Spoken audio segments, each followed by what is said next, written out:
Истражувањата на јавното мислење покажуваат дека по посетата на Куба многу американци се на мислење дека САД треба да имаат поблиски односи со островот. Една од нив е Елен Ландсберг од Њујорк.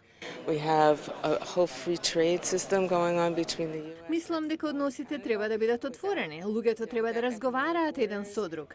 Имаме цел систем на размена со Мексико и Канада без економски ограничувања, но не и со овој мал остров што не е никаква закана за САД. Тоа нема логика. САД ги прекинаа дипломатските односи со Куба во 1961 откако комунистичкиот лидер Фидел Кастро дојде на власт. САД исто така поставија ембарго на островската држава што е околу 150 километри јужно од Флорида, но по повеќе од 50 години непријателство. Многу луѓе на двете страни велат дека е време ембаргото да прекине. Мислам дека северноамериканскиот народ е како и кубанскиот народ, со грижа и љубов и желба за комуницирање. Мислам дека на сите тоа не недостига, за подобро да се разбереме. На крајот соседи сме. Секаков обид во оваа насока досега беше оневозможено од кубанските американци кои пребегале овде.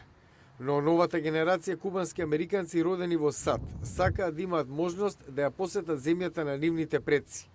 Администрацијата на Обама дозволи патување во Куба на луѓе кои имаат роднини таму или сакаат да одат за културна или религиозна поседа. Американскиот државен секретар Џон Кери неделава изјави дека САД ќе ја продолжат да ја унапредуваат својата политика спрема Куба. Each year, hundreds of thousands of Americans visit Havana. Секоја година стотици илјади американци ја посетуваат Хавана и стотици милиони долари во трговија минуваат од САД во Кина. Определени сме за оваа човечка размена. Ние во САД веруваме дека нашите луѓе се нашите најдобри амбасадори.